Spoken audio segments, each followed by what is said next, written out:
sejam bem-vindos a mais uma palestra, curso, promovido pelo nosso conselho. Eu gostaria, então, de dar as boas-vindas a todos, aos palestrantes. Eu sou a Anaí Beleza, sou a secretária-geral do conselho, e hoje a nossa palestra é sobre marcos regulatórios da atuação em oncologia. Nós vamos apresentar, então, os principais pontos que regulamentam a atuação do farmacêutico nessa área e as suas implicações legais. Os nossos palestrantes. Antes eu vou pedir, então, para quem entrou depois, eu vou pedir que coloquem seus nomes no chat para que depois a gente possa fazer a conferência para emitir os certificados, tá bom? E quero pedir também que todos fiquem com os microfones desligados no mudo, para evitar ruídos, né, durante a gravação e a apresentação, né? E vai ficar tudo gravado, tá? Depois vocês podem acessar lá no nosso acesso restrito. As perguntas que vocês tiverem, vocês podem anotar e no final a gente vai abrir, então, para questionamentos. Pode se inscrever para falar também ali no chat. Então, eu estou aqui representando todos os diretores do conselho, e eu agradeço aos participantes e também aos nossos palestrantes de hoje. Nós temos aqui o Genaro Azambuja Taídes, que é nosso funcionário lá do conselho, o Carlos Alberto Yassin Weiss, como fala, e o Cícero Weiss, né? Cícero da Silveira Allende. Eu quero agradecer por vocês aceitarem, né, o nosso convite e dividirem com a gente o seu vasto conhecimento na área. Então, um excelente evento a todos e a palavra está com vocês aí, palestrantes. Então, muito obrigado pelo convite, Anaí. Então, em nome da Anaí, cumprimento a todos os colegas, né? Também estendo cumprimento aos demais diretores do conselho, aos demais colegas, colaboradores, Genaro, o Orlan e a Chayane, toda a turma, né, que sempre nos ajuda bastante nos eventos. Então, muito obrigado pela oportunidade. Também agradeço ao grupo técnico de trabalho de oncologia, né, qual eu e o Cícero fazemos parte. E também aproveito para dar boa noite ao Cícero, que vai compartilhar aqui comigo junto com o Genaro. Então, vamos transmitir aqui a apresentação.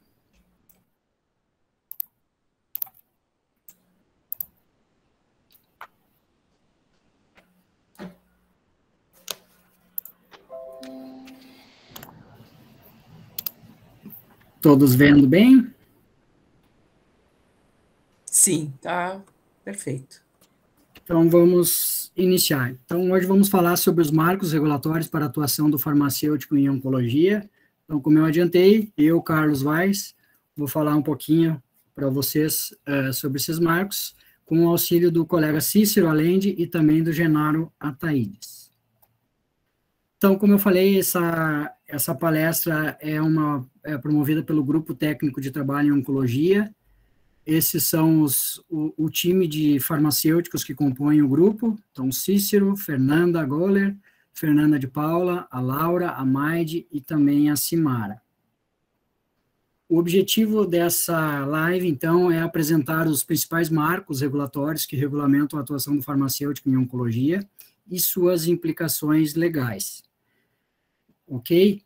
Então, eu trago aqui a linha de tempo que vai evidenciar todo esse arcabouço regulatório relacionado à atuação do farmacêutico em oncologia. Então, a primeira resolução que eu trago é do Conselho Federal de Farmácia, no ano de 1996, através da resolução 288, que dispõe sobre a competência legal para o exercício da manipulação de drogas antineoplásicas pelo farmacêutico. Uma ressalva que essa resolução foi alterada 3 vezes subsequentes. Vamos adiante. Então, em 1998, o Ministério da Saúde publicou a portaria número 3.535, que estabelece os critérios para cadastramento de centros de atendimento em oncologia. Indo adiante, A Agência Nacional de Vigilância Sanitária, no ano de 2002, publicou a RDC número 50, que dispõe sobre o regulamento técnico para o planejamento, programação, elaboração e avaliação de projetos físicos de estabelecimentos assistenciais de saúde.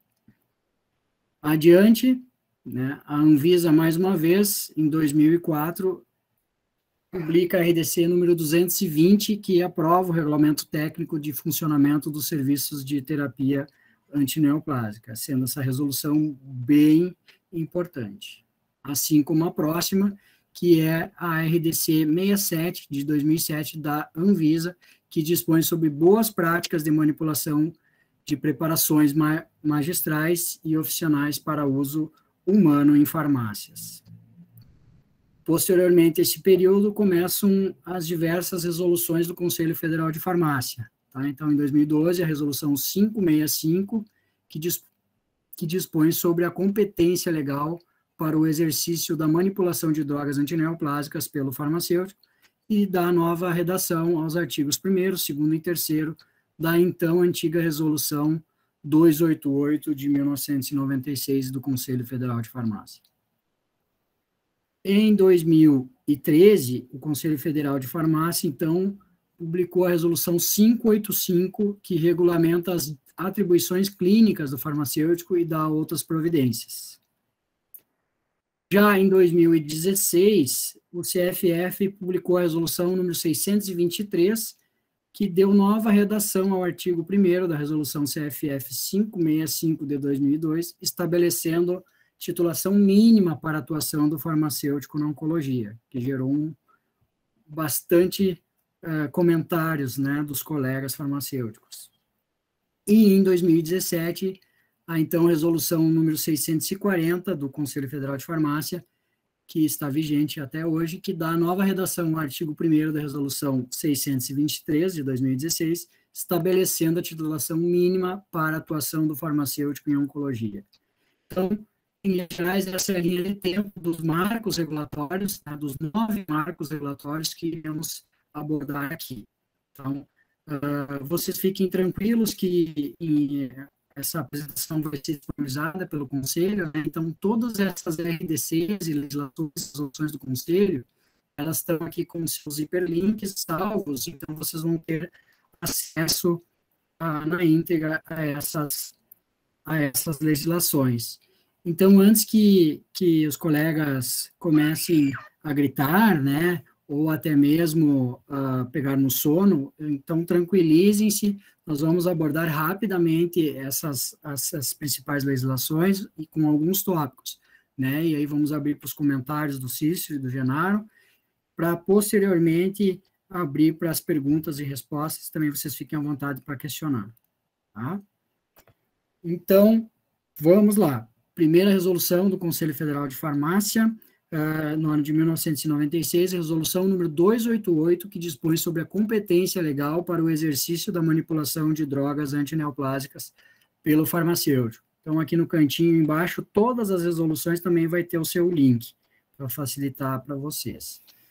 Em seu artigo 1º consta, então, que é atribuição privativa do farmacêutico a competência para o exercício da atividade de manipulação de drogas antineoplásicas e similares nos estabelecimentos de saúde. No seu artigo 2º consta uma série de atividades que caberá ao farmacêutico no seu exercício, né, de quimioterapia em estabelecimentos de saúde. Então, tem uma série de atividades, começando desde o item 1, indo para o item 2, passando para o item 4, que merece um destaque, então, sobre manipular drogas antineoplásicas em ambientes e condições assépticos, e obedecendo critérios internacionais de segurança. Tá? Ele vai indo até o 18º item, né, que constam, então, essas atividades que cabem ao farmacêutico, conforme, então, a resolução 288 de 96. O que é importante destacar nessa resolução? Então, é o primeiro marco para a história do farmacêutico oncológico. Então, a partir dessa resolução, então, o farmacêutico tem o poder do preparo do medicamento antineoplásico. Correto, pessoal? Então, bem importante no seu aspecto histórico. Em 1998, então, houve a publicação da Portaria 3.535 do Ministério da Saúde, que estabelece os critérios para cadastramento de centros de atendimento em oncologia. Tá? Então, 2 artigos merecem destaque. O primeiro, todo o preparo de medicamentos antineoplásicos deve ser realizado pelo farmacêutico, de acordo com a resolução do Conselho Federal de Farmácia, número 288 de 96. Então, é importante, né, uma portaria ministerial referenciando a resolução do nosso órgão máximo regulador, né, então o CFF. E adiante tem, então, o outro item que todo o preparo de quimioterápicos deve ser realizado em cabine de fluxo laminar classe 2B2. Lembrando que, né, esse tipo de cabine confere proteção ao operador, ao ambiente e ao produto, né, sendo que 100% do ar é renovado. Bom, desse modo, já abordamos as 2 resoluções. A primeira, o marco regulatório do Conselho Federal, a resolução 288 de 96, e a portaria 3.535 de 98. Então, eu passo a bola para o colega Cícero tecer seus comentários. Cícero. Bom, primeiramente, boa noite a todos os colegas. Obrigado pelo convite, pela oportunidade. Minha tarefa aqui hoje é, na verdade, trazer algumas situações em cima dessa resolução, dessa portaria aí que o Carlos nos apresentou, e contando com o auxílio aí, né, com toda a experiência do Genaro aí no assunto. Bom, o que comentar sobre a resolução 288, né? Então, eu acho que dos pontos assim que a gente tem que sempre tentar trazer dessa resolução, não tem como a gente saber toda a resolução de cabo a rabo, mas é importante, sim, quando se deparar com ela, saber ir direto ao ponto no que ela tange de mais importante. Tá? Então, na minha ideia, eu coloquei como aspectos mais importantes, então, justamente essa a manipulação, que era uma atividade que não era privativa do farmacêutico, né, sendo muitas vezes realizada nos postos de enfermagem, sem nenhum tipo de proteção, nem para o medicamento, nem para o manipulador, e isso foi um grande avanço ter mudado essa situação, porque as pessoas que se envolviam com esse tipo de preparo, muitas vezes elas não tinham conhecimento do que estavam preparando e dos riscos que estavam correndo.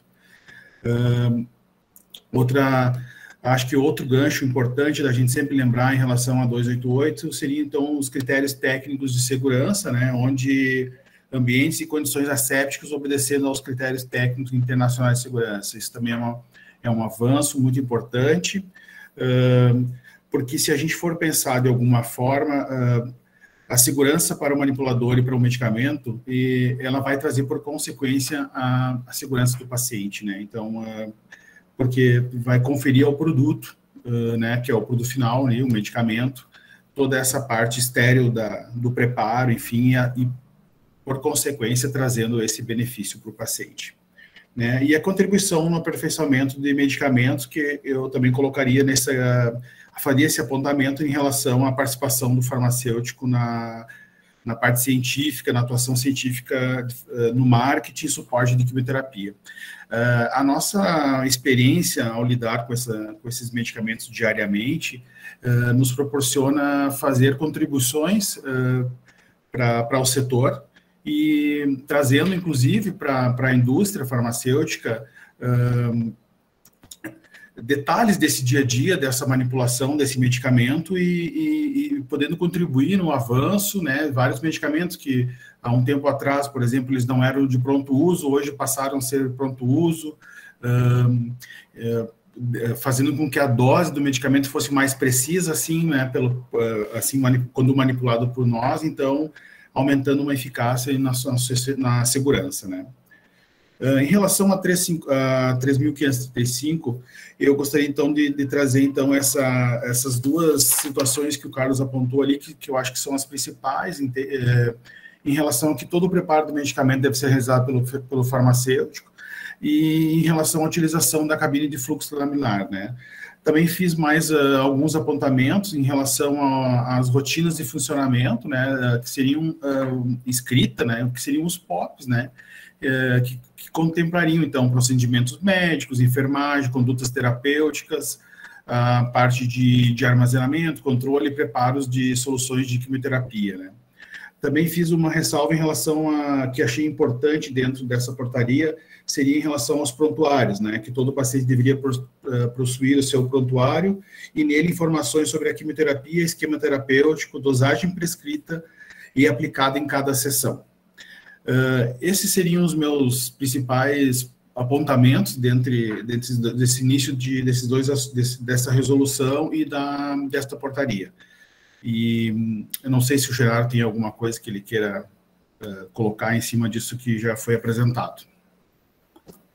Bom, primeiramente, eu queria dar boa noite a todos, agradecer pela participação também, pela apresentação, que está sendo muito bem conduzida, do meu ponto de vista, pelo Carlos e pelo Cícero. Primeiramente, eu gostaria só de apontar que, como medicamento, assim, nós, farmacêuticos, nós temos um privilégio como profissão de ter algumas atividades que são privativas, nem toda profissão tem isso, né? E a nossa profissão tem. E tem desde 81, na verdade, desde o decreto de 858, CD 81, se eu não me engano, que já determina que a manipulação de medicamentos é privativa do farmacêutico. Agora vem toda essa questão do preparo, se o preparo é uma manipulação, se o preparo, isso em outras áreas também, como a radiofarmácia, também tem essa discussão muito preeminente. E isso veio uma evolução muito importante, porque essa necessidade do farmacêutico, um profissional capacitado para fazer essa manipulação foi imprescindível. Então isso se manifestou na necessidade de desenvolvimento de todo esse arcabouço para garantir realmente a segurança. Não há dúvidas do papel do farmacêutico na segurança do paciente quando se trata de oncologia. Isso é inquestionável. Ninguém questiona isso. Então, dificilmente se voltaria ao tempo em que antigamente era preparado por outros profissionais. Então, isso eu acho que é muito válido de se ressaltar. Enfim, eu acho que esse é um ponto mais chave a respeito disso tudo. Outra questão é a questão da participação do farmacêutico na evolução dos fármacos da oncologia, né? É evidente também a participação, assim, por mais que o farmacêutico não esteja vinculado diretamente numa pesquisa clínica de desenvolvimento de fármacos, o farmacêutico que está atuando na oncologia, geralmente ele é acionado porque ele é o profissional que vai ter que tem a habilitação para fazer aquele preparo. Então, o papel do farmacêutico oncológico é muito importante em toda a evolução. Então, esses são os pontos assim, principais, primários, assim, que eu teria para acrescentar nesse início, assim. Que esse ponto, inclusive, da participação na oncologia já estava dentro da 288 e suas modificações, né? E a atividade privativa, que já vem lá, dentre outras, né? Afins e privativas, vem desse decreto de 81. Perfeito, muito obrigado, Cícero e Genaro, pelas contribuições, desculpa. O Cícero estava comentando comigo na tarde, Genaro, que ele fazia os comentários e tu ficava no VAR. Qualquer coisa que a gente falar aqui, tu nos corrige. Então, vamos dar andamento. Todos escutando bem?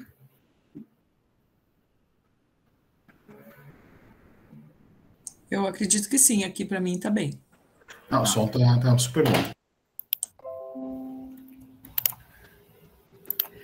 Então, próximo marco regulatório, publicado pela Anvisa em 2002, então, resolução de diretoria colegiada número 50. Tá? Então, resolução de diretoria colegiada é o órgão máximo de deliberação da agência reguladora, no caso, a Anvisa, e essa RDC dispõe sobre o regulamento técnico para planejamento, programação, elaboração e avaliação de projetos físicos de estabelecimentos assistenciais de saúde. Nela consta, então, em anexo, esse regulamento técnico que é abordado na disposição inicial da legislação, que vai falar sobre o planejamento, programação, elaboração e avaliação de projetos físicos de estabelecimentos assistenciais de saúde. Dentro desse anexo, lá na unidade funcional número 5, em apoio técnico, consta a informação de que sala de preparação de quimioterápicos consta 5 metros por capela de fluxo laminar. A legislação diz 5 metros, eu me atrevi a colocar metros quadrados, porque eu acho que faltou essa observação lá no Diário Oficial da União. Tá? Além disso, essas salas podem estar localizadas na unidade de quimioterapia ou na farmácia, mas, importante destacar, sempre sob a responsabilidade de um farmacêutico, ok? Lembrando que é necessário, então, uma sala exclusiva para a preparação de medicamentos antineoplásicos, e não só exclusiva, como classificada, no caso, como ISO classe 7, tá? O que significa ISO classe 7? Então, que ela tenha a classificação de, no máximo, 10 unidades formadoras de colônia por metro cúbico dentro dessa sala de preparo, e dentro da cabine de segurança biológica, do tipo classe 2B2, ela tem que ser classificada como ISO classe 5, ou seja, pelo menos, no máximo, uma unidade formadora de colônia por metro cúbico. Então, todos esses controles são exigidos, né, para a classificação de uma sala de preparação de quimioterapia antineoplásica, assim como a sua cabine.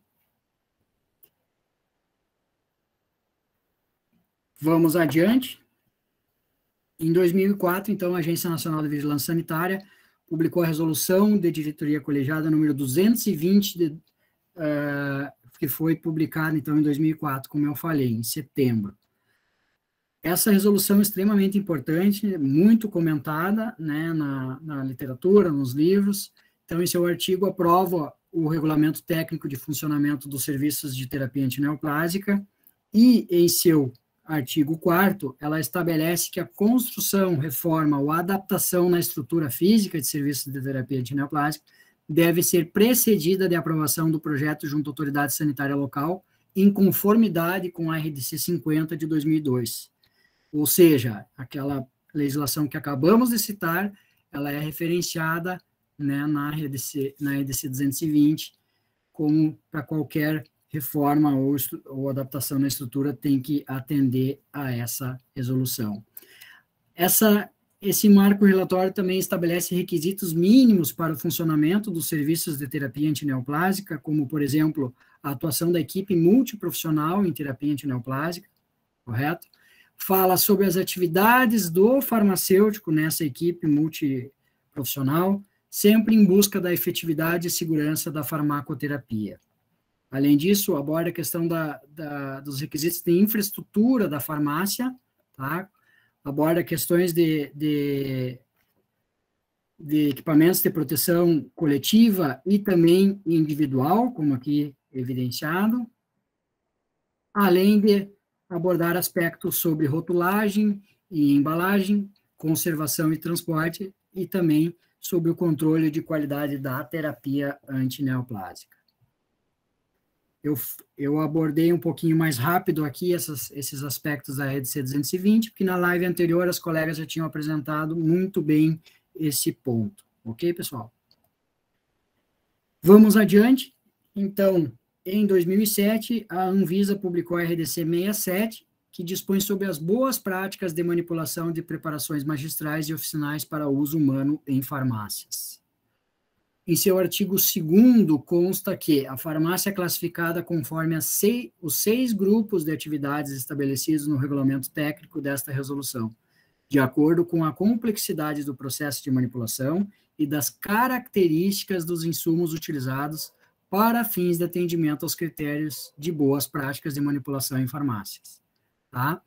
Cabe salientar, artigo bem importante, o 3º, que o descumprimento das disposições deste regulamento técnico e seus anexos sujeita os responsáveis às penalidades previstas na legislação sanitária vigente, sem prejuízo da responsabilidade civil e criminal cabíveis. Ok? Então, aqui eu trago para evidenciar para vocês os grupos de atividades desenvolvidos pela farmácia. Então, no nosso caso, né, para a produção de medicamentos antineoplásicos, o que vai nos interessar, o grupo 1 e o grupo 4. Então, manipulação de produtos estéreis. E quais são as disposições a serem atendidas? Todas aquelas que estão no regulamento técnico, no anexo 1 e no anexo 4. Cabe ressaltar que é exatamente esses grupos aqui, evidenciados aqui, que vão constar no alvará de funcionamento, né, concedido pela vigilância sanitária, seja municipal ou estadual, dependendo de cada localidade. E aqui é exatamente isso que eu falei, tá? Os anexos que contêm os requisitos que os estabelecimentos devem cumprir. Então, nesse momento, abordamos 3 resoluções da Agência Nacional de Vigilância Sanitária, a RDC número 50 de 2002, a RDC 220 de 2004 e a RDC número 67 de 2007. Então, de novo, eu passo a bola para o Cícero e para o Genaro. Bom, sobre a RDC 50, então, eu recentemente tive bastante, digamos assim, contato com esta RDC em função de ter participado da montagem da clínica de oncologia que eu trabalho hoje, e também, de uma outra forma, agora eu estou participando de uma, digamos assim, de uma mudança de endereço da outra clínica que faz parte do grupo que eu trabalho. Então, nessas 2 atividades que eu estou envolvido, eu vivenciei muito essa parte da RDC que fala sobre o planejamento, a programação, a elaboração e a avaliação dos projetos físicos, né, quando foi dessa clínica que ela foi feita desde o zero, né, e dessa que, então, que está em processo de alteração de endereço e em busca, assim, de atender às exigências, né, que são colocadas por essa RDC, tá? Então, eu também faço um destaque para essa metragem mínima, né, da sala, a exigência de ISO classe 7 para a sala, de ISO 5 para a cabine ali, e em relação também à classificação de área, né, designação de ISO, número de partículas por metro cúbico, entre outras especificações ali apontadas pelo Carlos, né. Ainda acho que um pouquinho falando da RDC 50, posso dizer assim que essa parte de construir do zero seria geralmente é uma atividade mais fácil, digamos assim, porque tu tem como ir montando, construindo a clínica, né, essas estruturas com a RDC embaixo do braço.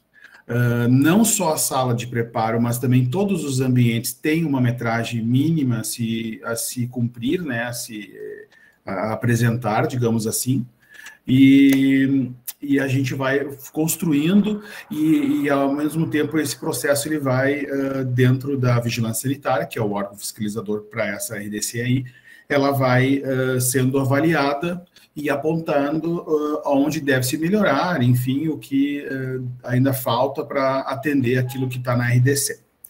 Em relação a 220,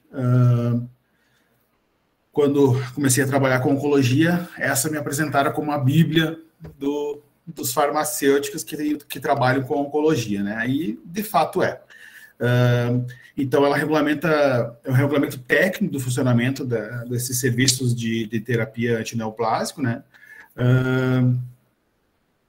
E, assim, a construção ou reforma, a adaptação da estrutura física deve ser precedida de aprovação pela vigilância em conformidade à RDC número 50.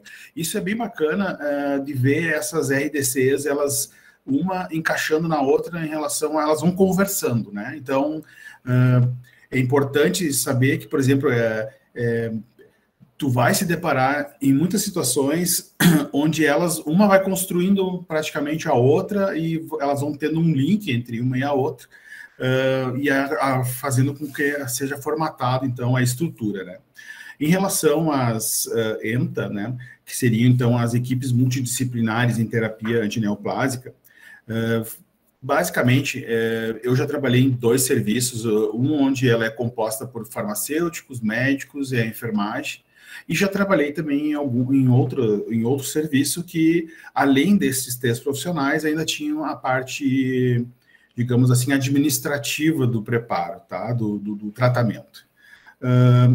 Hoje, em todos os serviços que eu passei, que eu já trabalhei, a gente tinha, por prática, se reunir uma vez por semana, onde a gente chamava esses encontros de rounds multidisciplinares, que justamente é discutir os tratamentos dos pacientes que estão em tratamento. Por vezes, o médico apresenta algum caso clínico, expondo o porquê de alguma alteração no tratamento, redução de doses, enfim, esse tipo de assunto, sempre voltado às intervenções e melhorias no tratamento desses medicamentos, né? E também é muito bacana ver a construção desses profissionais interagindo, né?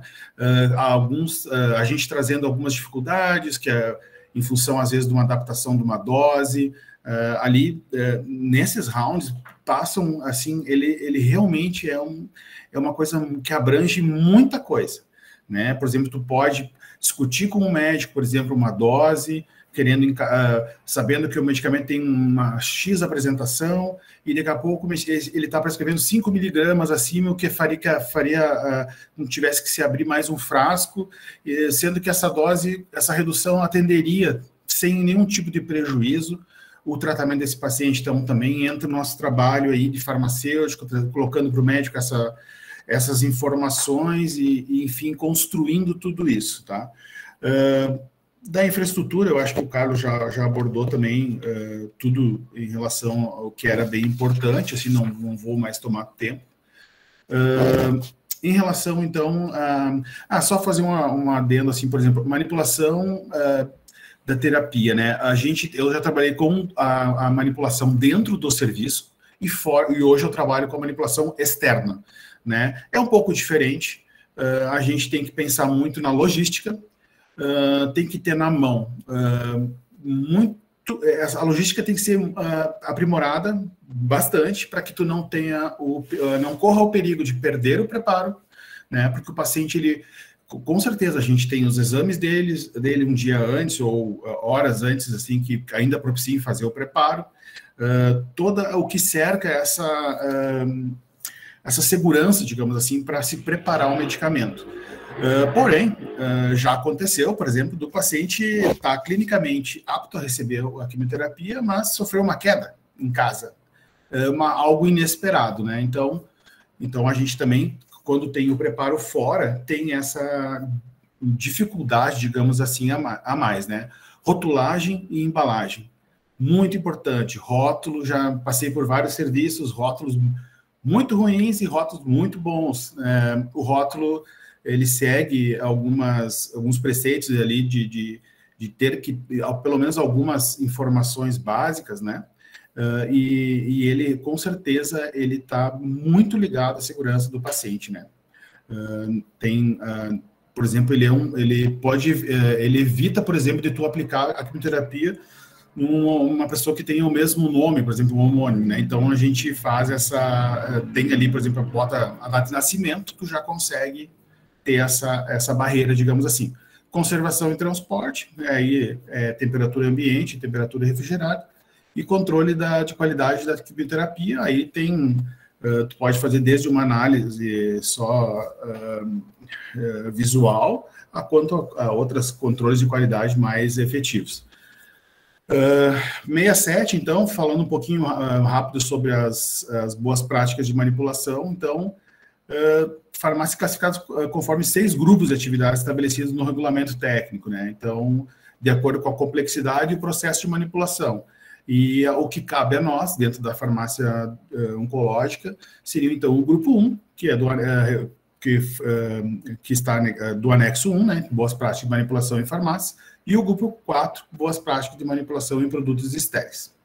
Seriam esses as minhas colocações referentes a essas portarias e essas RDCs.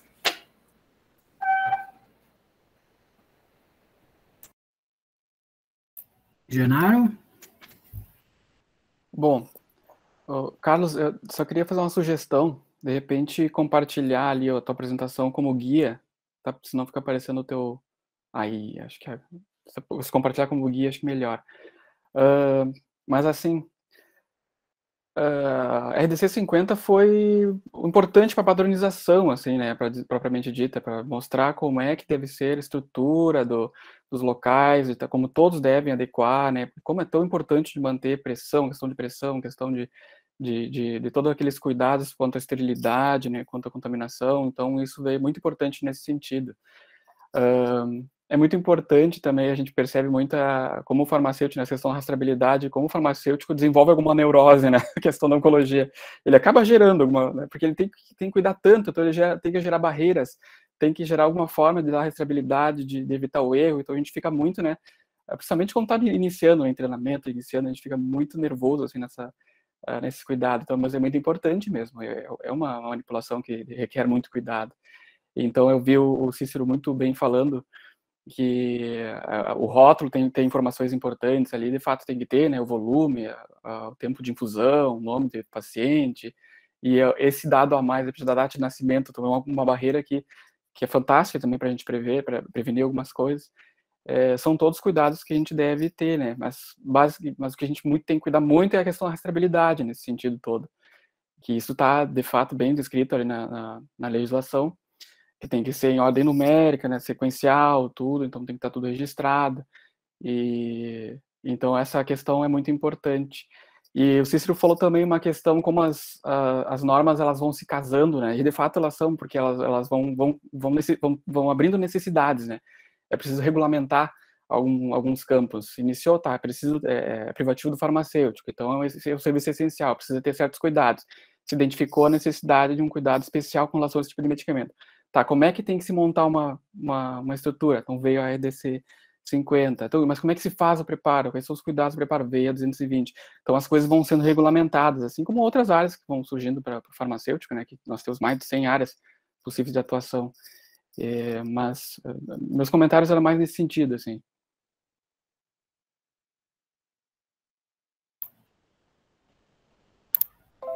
Ótimo, podemos ir adiante. Obrigado, Genaro e Cícero, pelos ótimos comentários.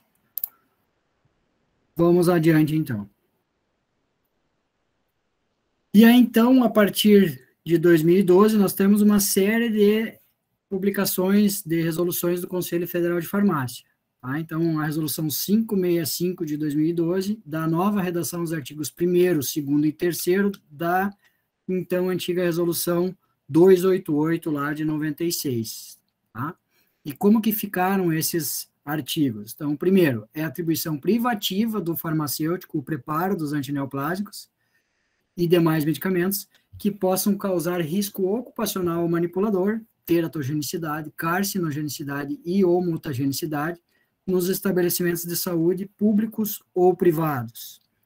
No artigo 2º, compete ao farmacêutico orientar e assegurar a execução de projetos de área física que garantam o cumprimento da legislação vigente quanto aos requisitos de esterilidade e biossegurança dos medicamentos, através de programas de qualificação de equipamentos e validação de técnicas e processos. E o artigo 3, a atualização, então, das atividades que caberá ao farmacêutico no exercício profissional da terapia antineoplásica. Então, vai ter uma série de itens, tá? Desde o 1º até o 16º item, que vai falar sobre zelar pela execução de um programa de controle médico de saúde ocupacional e também de programa de prevenção de riscos ambientais, de acordo com a legislação trabalhista em vigor, acompanhando os resultados e encaminhando as devidas ações. Vamos adiante. Então, em 2013, o Conselho Federal de Farmácia publicou a Resolução 585, que regulamenta as atribuições clínicas do farmacêutico e dá outras providências. Então, cabe salientar que, para essa resolução, por exemplo, ampara, né, faz com que o farmacêutico possua a prerrogativa de decidir, por exemplo, um diluente a ser utilizado, né, na reconstituição, na diluição, para a administração do medicamento prescrito. Vamos adiante, então, em 2016, a resolução número 623, tá, deu nova redação ao artigo 1º da resolução CFF 565 de 2012, e também estabeleceu a titulação mínima para a atuação do farmacêutico na oncologia. Essa resolução gerou bastante controvérsia entre os colegas farmacêuticos. Então, como é que foi denominado, então, o artigo 1º? É a atribuição privativa do farmacêutico o preparo dos antineoplásicos e demais medicamentos que possam causar risco ocupacional ao manipulador, teratogenicidade, carcinogenicidade e ou mutagenicidade, nos estabelecimentos de saúde públicos ou privados. E, no inciso 1º, consta que, para o exercício da atividade na oncologia, deverá o profissional farmacêutico atender pelo menos um dos seguintes critérios, validado pelo CRF de sua jurisdição. Então, primeira opção, título de especialista emitido pela Sobraf. Segunda opção, residência na área de oncologia. Terceira opção, ser egresso do programa de pós-graduação lato sensu reconhecido pelo MEC, relacionado a esta área. E o ponto mais controverso, então, dessa resolução foi possuir 5 anos ou mais de atuação na área, devendo ser comprovado por carteira de trabalho ou declaração do serviço com descrição das atividades e período. E onde que está a controvérsia, né, nessa situação aqui dessa resolução? No inciso 2 consta que aos farmacêuticos atuantes na área dar-se-á o prazo de 36 meses, ou seja, 3 anos para adequação do currículo e titulação no que se refere ao parágrafo anterior. Então, nós temos nessa resolução 623, né, isso que gerou bastante controvérsia, tem uma resolução que dá 3 anos, que dava na época 3 anos para os colegas adequarem-se às exigências, mas exigia 5 anos de atuação. Então, tinha um gap de 2 anos, né, para que todos pudessem adequar-se. Talvez por isso, né, tenha sido publicada, a resolução 640 de 27 de abril de 2017 pelo Conselho Federal de Farmácia, tá? Então, foi readequado esses critérios, né, o artigo permaneceu praticamente idêntico, tá? Sobre a atribuição privativa do farmacêutico, né, no preparo dos antineoplásicos, e para o exercício das atividades, continua sendo aceito o título de especialista da Sobraf, ter feito residência na área de oncologia, ser egresso também de pós-graduação lato sensu, de pós-graduação reconhecido pelo MEC, e aqui que houve a mudança, tá? Ter atuado por 3 anos ou mais na área de oncologia, e que deve ser comprovado por meio de carteira de trabalho, né, ou de declaração de serviço, com a devida descrição das atividades realizadas e do período de atuação. Cabe ressaltar que aqui, no inciso 1º, também ficou mais claro que para o exercício de atividades de preparo dos antineoplásicos, correto? Então, na outra resolução não tinha essa ênfase, né, que são as exigências do preparo de medicamentos antineoplásicos, tá? E aí continuam-se os 3 anos para que os colegas se adequassem a essa resolução. Então, temos a resolução número 565 de 2012, 585 de 2003, 623 de 2016 e a 640 de 2017. Então, mais uma vez, passo a bola para o Cícero e para o Genário para tecer seus comentários. Bom, em relação a 565, eu destaco, assim, então, ali, principalmente no texto, ali nessa nova redação, em relação a onde fala atribuição privativa do farmacêutico, preparo dos antineoplásicos e demais medicamentos que possam causar risco ocupacional. Eu acho que esse e demais medicamentos foi uma dessas alterações na nova redação, né? Porque se a gente voltar lá na 288, ele falava dando a entender assim que era mais em relação aos antineoplásicos, né? E aqui me vem à cabeça, assim, pela prática, por exemplo, um exemplo de medicamento, né, que não é um antineoplásico, mas precisa ser preparado em cabine, seria o ganciclovir, né? Então, que ele tem essa propriedade de teratogenicidade, então seria um exemplo para esse tipo de medicamento que foi incorporado, digamos assim. Né? Em relação também, eu posso destacar, então, quanto aos requisitos de biossegurança, né, que através de programas de qualificação de equipamentos e validação de técnicas. Isso é bem importante, né? Validar a técnica é muito importante, né, quando se fala em biossegurança. Padronização de fornecedores, produtos e prestadores de serviço. Isso também eu destacaria, então, dentro da 565. Aquisição e armazenamento de materiais, medicamentos e medicamentos de suporte, né? Isso aqui está bem voltado para aquela parte que o Genaro comentou, que é como, digamos assim, é um dos... não vou dizer que é um karma, mas é uma coisa que persegue o farmacêutico, que é a rastreabilidade, né? Então, a gente faz rastreabilidade de tudo e depois acaba que, enfim, faz parte do nosso dia a dia, né? E a gente se depara na prática e percebe o quanto importante é essa atividade nossa, né? Essa nossa ação aí, que a gente desempenha no dia a dia, tá? E também faço um destaque para o programa de controle médico, né?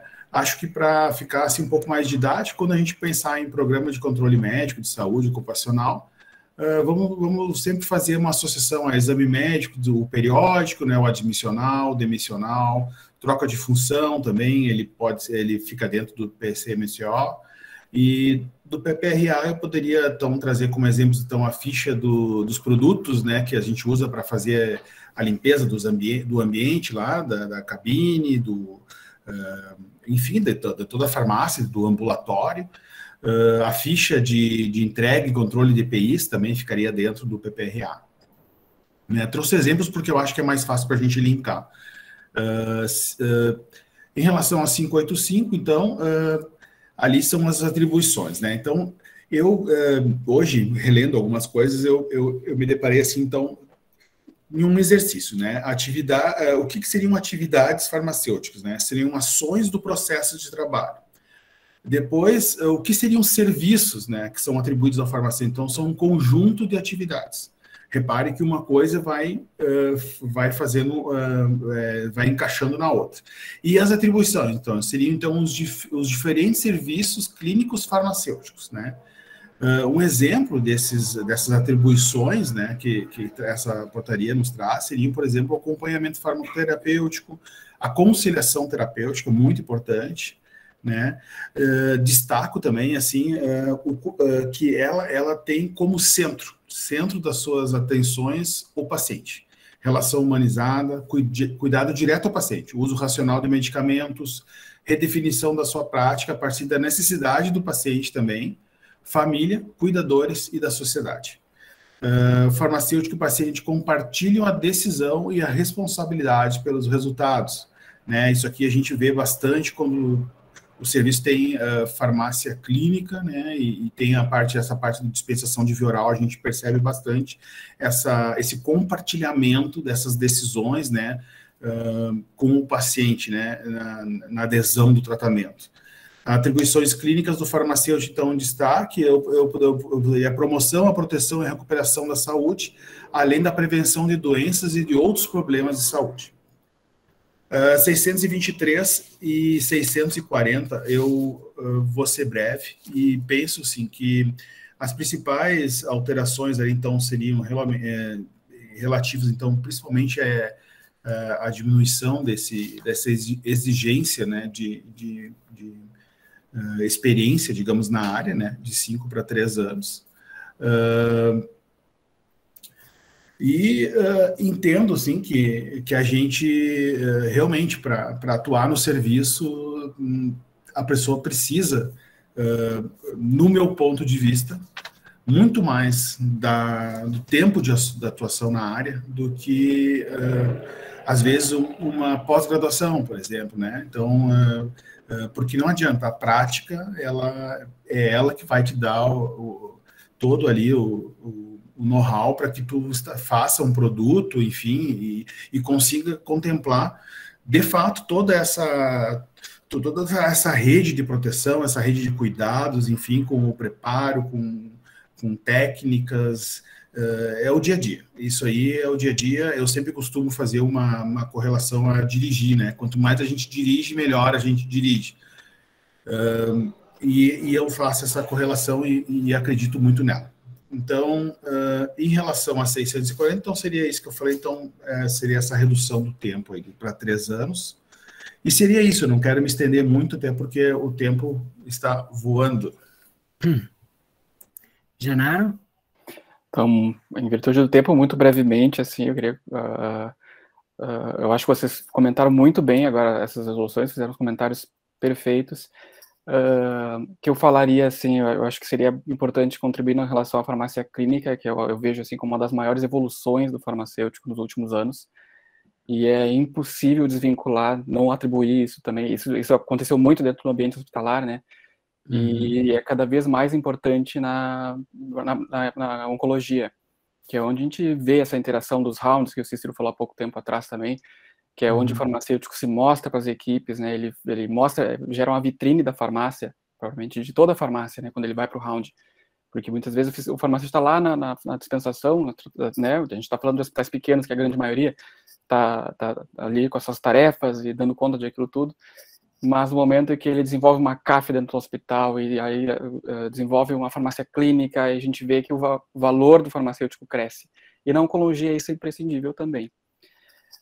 Ainda tendo em vista o desenvolvimento a necessidade de regulamentação, né, o legislador entendeu a necessidade de uma habilitação também profissional, por isso vieram essas outras resoluções dando a necessidade de uma capacitação, uma habilitação na área, que poderia ser comprovada através do própria experiência, né? E, de fato, ninguém tira o valor da experiência. A experiência é o que mais vai dar mesmo, esse aporte de conhecimento, né? Acho que a analogia que o Cícero fez foi brilhante, da carteira de motorista, né? A gente precisa fazer ainda a prova de motorista, mas a gente, de fato, vai aprender mesmo ali no dia a dia, enfrentando, conversando com as equipes, né? Multidisciplinar. Então, acho que, brevemente, assim, comentando, acho que esses pontos são relevantes para serem discutidos. Obrigado, Genaro e Cícero, pelas excelentes contribuições. Então, turma, nós temos aqui todos os 9 marcos para atuação do farmacêutico em oncologia que abordamos, tá? Então, são esses as legislações de interesse. Lembrando também que, através da resolução número 711 de julho de 2021, o Conselho Federal publicou, então, sobre o Código de Ética Farmacêutica, o Código do Processo Ético, e estabelece as infrações e as regras de aplicação das sanções disciplinares. Então, foi feita a nova atualização, correto? E gostaria de salientar, então, o artigo 1º, o exercício da profissão farmacêutica tem dimensões e valores éticos e morais que são reguladas por esse código, além de atos regulatórios de diplomas legais vigentes, cuja transgressão poderá resultar em sanções disciplinares por parte do CRF, após a apuração de sua comissão de ética, observado o direito ao devido processo legal, ao contraditório e à ampla defesa, independentemente das demais penalidades estabelecidas pela legislação em vigor no país. Eu trago aqui também o artigo 4º, que diz que todos os inscritos respondem individualmente ou de forma solidária, na forma da lei, ainda que por omissão pelos atos que praticarem, autorizarem ou delegarem no exercício da profissão. Então, por que eu trago esse artigo aqui? Eu fui integrante da Comissão de Ética do Conselho Regional há alguns anos atrás, e diversos casos em que os colegas, né, que estavam sofrendo algum processo ético, né, nas oitivas, nas entrevistas, então, inúmeras vezes alegavam que não sabiam, né, que não tinham conhecimento da legislação, de que tal atitude não era permitida. Então, aqui, né, diante do artigo 4º, consta, então, mesmo que por omissão, os colegas respondem sobre isso. Então, vamos passar para as perguntas e respostas. Então, transmito a palavra para o Cícero e para o Genaro. Bom, a gente formulou, digamos assim, perguntas e respostas que a gente imaginou que pudessem surgir, né, depois da apresentação dos marcos, né? Então, eu vou começar então com a primeira, que é justamente questionar: a manipulação de antineoplásicos é uma atividade privativa do farmacêutico? Sim. E está regulamentada pela Resolução 288 de 1996 e alterações do Conselho Federal de Farmácia. Desde 2016, é exigida a titulação mínima para a atuação do farmacêutico em oncologia. As atribuições privativas do farmacêutico também constam no Decreto Federal 85.878 de 81.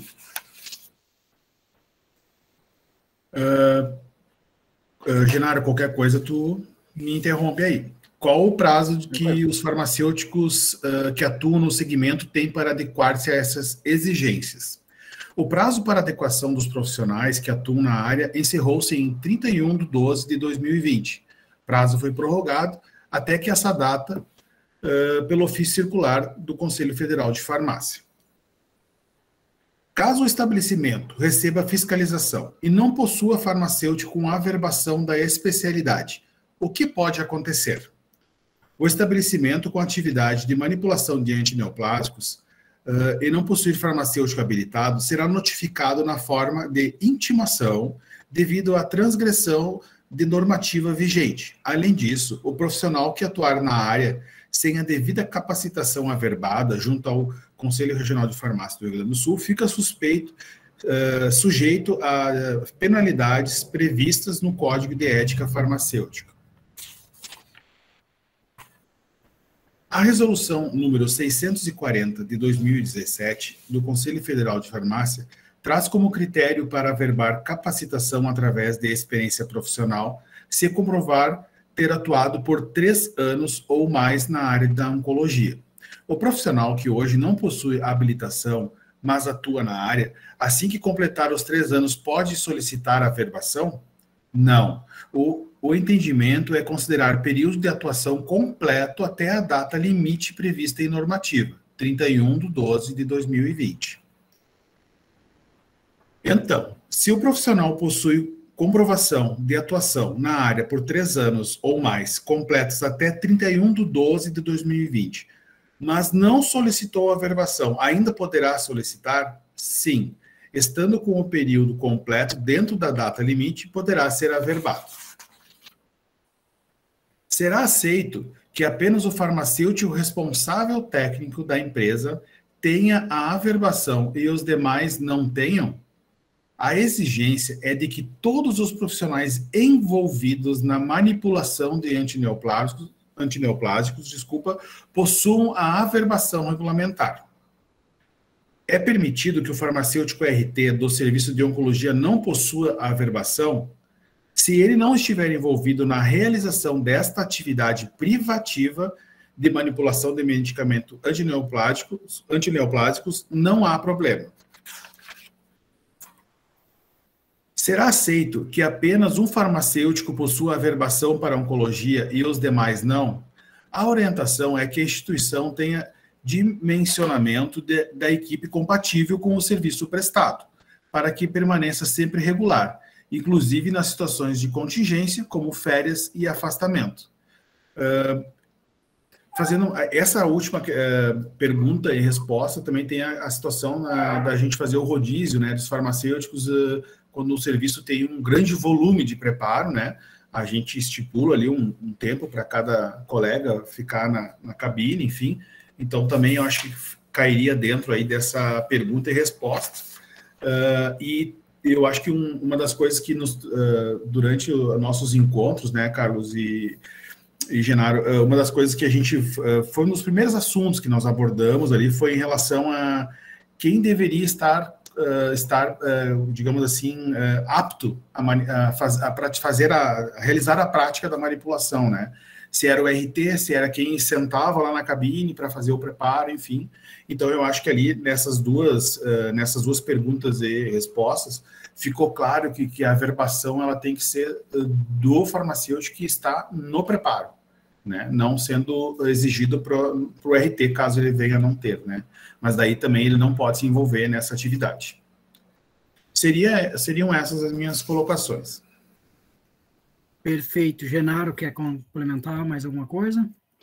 Não, eu acho que de repente vamos abrir para as perguntas. Tá. Acho que tá bem. Só acho que antes de abrir para as perguntas, só queria compartilhar com os colegas. Então, hoje é o lançamento do e-book que foi produzido pelo Grupo Técnico de Trabalho em Oncologia.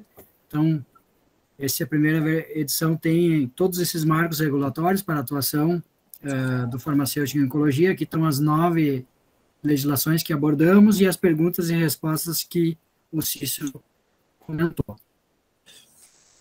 Então, já aproveito aqui para deixar os nossos contatos, caso alguém tenha interesse. E aí vamos para as perguntas. Então. Temos uma pergunta da Estela Hartwig Ribeiro.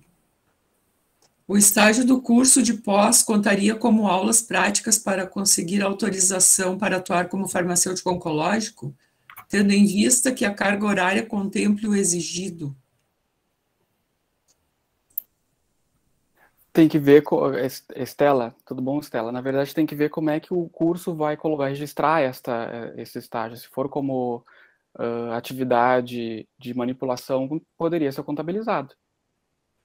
Deve estar lá no diploma, né? No final do curso, vai contar ali como carga horária de estágio prático. Aí seria contabilizado, sim.